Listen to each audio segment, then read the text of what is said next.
According to the calendar, this year there are 10 days of Navratri, not of 9. 9 are the days in the night when the goddess had to fight the demons and to save her children from the effects of negativity.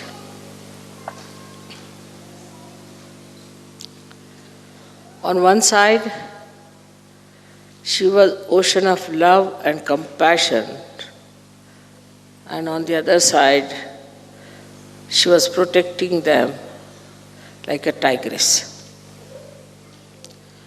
Because the times were such that nobody could meditate, nobody could take the name of God, nobody could think even of self-realization. But those who are sitting here today, you have been there also in those days. And you were all saved for today, for this day, so that you can achieve your self-realization. The form of the goddess in those days was not Maya Swarupi. She was in her real form, and that created a great awe even among the disciples. So the question of giving them self-realization was not there. First of all, they were to be saved. So like 9 months, the mother has to keep the child in her womb for these 9 months, or you can say 9 yugas, 9 times. You all have been saved properly, and on the 10th month, you are given your birth. Also, this birth is always after 7 days of 9 months. So we had to wait for some time till it matures. Now the 10th Navratri today is to celebrate actually the Adishakti. So today we are really going to worship the Adishakti. On one side the Adishakti is Mahakali. On the other side she is Mahasaraswati. In the center she is Mahalakshmi. And also she is the Amba, the one who is the Kundalini. But she is also beyond that. She is Parashakti. She is beyond all the powers, because she is the generator of power. So she has to be beyond all that. So today when we are worshipping her, we have to worship her in all these forms. So you understand that the 10th day that we are having Navratri for the first time in the calendar is because today is the day when we are worshipping Adishakti. Adishakti was never worshipped before, never. But this time when I went to Calcutta, I told them that we better worship Adishakti today. And they were surprised why today Mother is asking for Adishakti to be worshipped. So when I went back to Pune, they told me that Adishakti, as you know, is the Saptashringi. Means the one with 7 peaks. She rests on the 7 peaks, means on the Sahasrara, on the seven chakras. She rules all the 7 chakras. They told me that when we had the puja in Calcutta, same time, that's the only time when those who follow Saptashringi, which are very few people, all of them come there. And there they come first of all the people from her mother's side come down. So the mother side of the Adishakti are regarded as Vaishnavites, the one who follow Vishnu. So they come first there to worship her, and then the father-in-law side, that is Shiva's side, comes in, Sadashiva's side. That's exactly that time when we had the puja. They have these two groups together to worship. So now we have among ourselves people of two types. One are, we can call the one who worship Brahmadeva on the right hand side, and the people who worship Shiva on the left hand side. Both sides have to meet at a point, and that point has come, that we have to worship the complete integrated form of all these powers which has manifested within us. Now when they say there is only one God, all right, there is one God. But one God has got a head, he's got his liver, he's got his stomach, he's got his nose, he's got everything, just like as human beings are, because they say so, that God made human beings in their own image.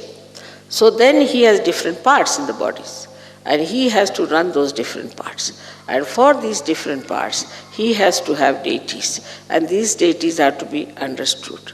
And unless and until you understand and worship those deities, you cannot awaken those deities within yourself. But they all are part and parcel of the Adishakti, are completely under the control of the Adishakti. Yesterday you heard about the powers of the Adishakti. It's like a tortoise takes his whole body inside his shell. In the same way, I have withdrawn all these powers within myself.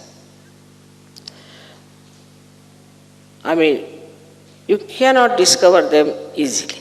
You cannot find them out easily, except for these modern cameras which are trying to cheat us.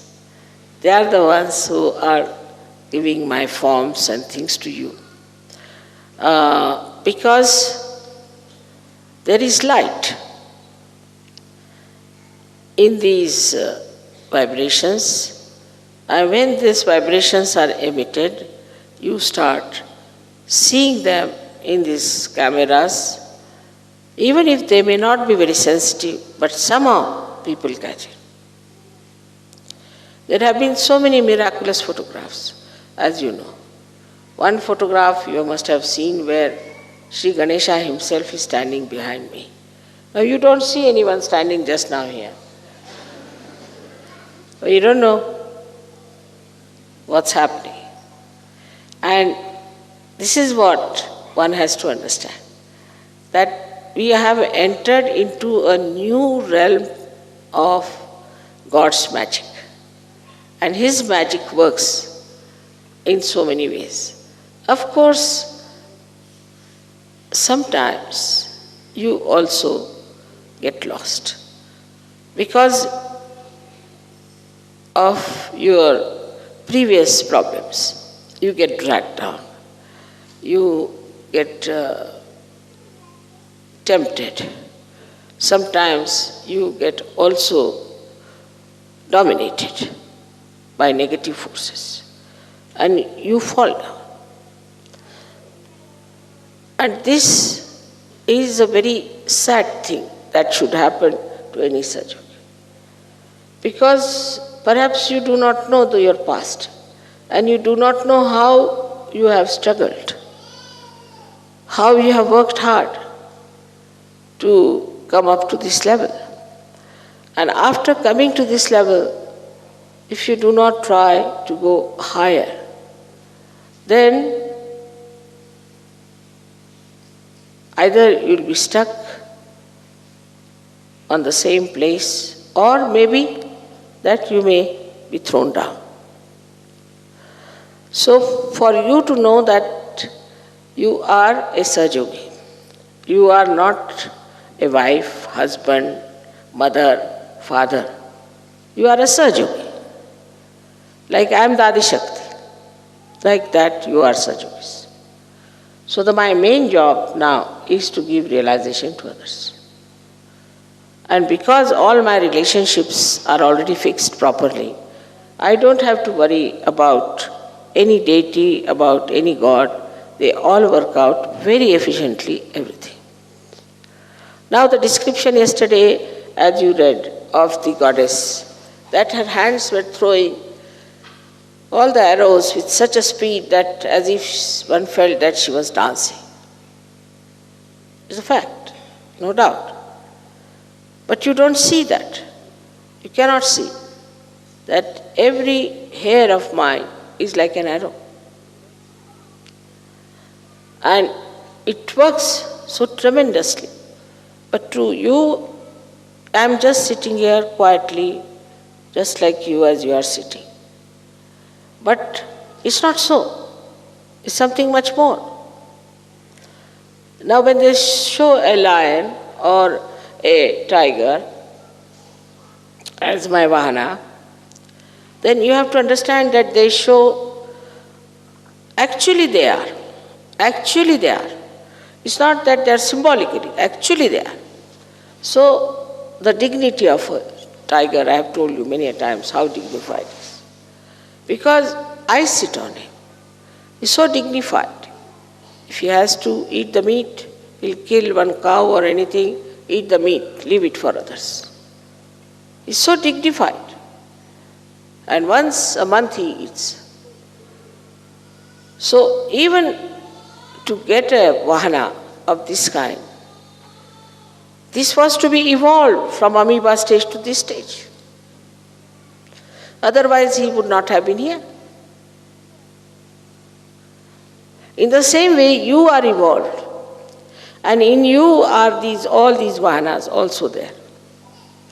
And they work out very quickly all that you want. You desire something.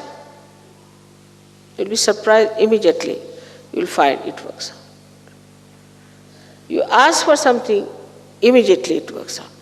But there should be a complete dedication in Sahaja Yoga.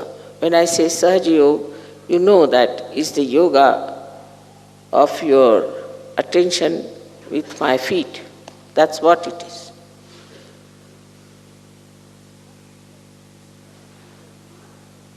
But if you are still moving with your egos, and if you are still thinking on those lines, that we are something and we can start our own Sahaja, we can work out this way and that way, or my wife is like that, my child is like that, my husband is like that. You have to give up all these problems on one side. Otherwise, you will not ascend.